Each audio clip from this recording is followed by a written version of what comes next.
வணக்கம்.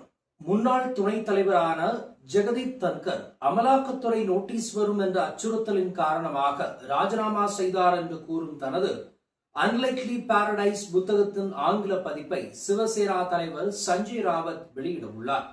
பத்ரா சாவல் புனரமைப்பு திட்டம் தொடர்பாக 100 நாட்கள் சிறையில் இருந்தபோது ராவத் முதலில் நர்காச்சா ஸ்வர் என்ற புத்தகத்தை மராத்தி மொழியில் எழுதினார். கூடுதலாக 4 அத்தியாயங்களை கொண்ட இதன் இந்தி மற்றும் ஆங்கில பதிப்புகள் மார்ச் 23 அன்று டெல்லியில் வெளியிடப்படும்.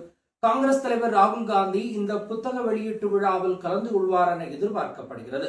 முன்னாள் துணை ஜனாதிபதி குறித்த ராவத்தின் இந்த கூற்று அவர் சமீபத்தில் தன்கரை சந்தித்து சமூக ஊடகங்களில் ஒரு புகைப்படத்தை பகிர்ந்ததை தொடர்ந்து வந்துள்ளது.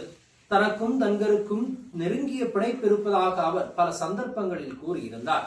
தனது புத்தகத்தில் பாஜக அரசுக்கு எதிராக நம்பிக்கையில்லா தீர்மானம் கொண்டு வரப்பட வாய்ப்புள்ளது என்ற தகவல் பகிரப்பட்டதாக ராவத் கூறியிருக்கிறார்.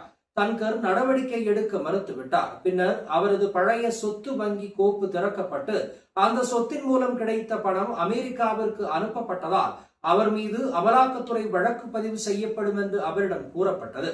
அதனால் அவர் ராஜினாமா செய்ய நிர்பந்திக்கப்பட்டார் என்று ராவத் குற்றம் சாட்டினார். முன்னாள் தேர்தல் ஆணைய உறுப்பினர் அசோக் லவாசாவும் அமலாக்கத்துறை நடவடிக்கையின் மூலம் அச்சுறுத்தப்பட்டதாகவும் அவர் கூறியிருக்கிறார்.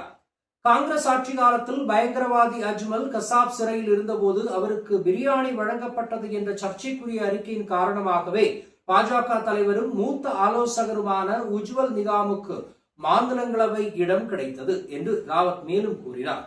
காங்கிரஸ் மற்றும் தேசியவாத காங்கிரஸ் கட்சிகளுடைய நட்பெயரை கெடுப்பதற்காகவும் பாஜகவில் நிகாமினுடைய அந்தஸ்தை உயர்த்துவதற்காகவும் இந்த அறிக்கை வெளியிடப்பட்டது என்றும் ராவத் கூறியிருக்கிறார்.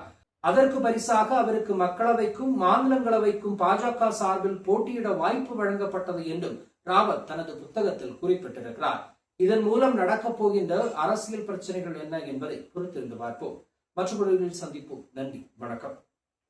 3 யூடியூப் சேனல்கள் விற்பனைக்கு இருக்கிறது.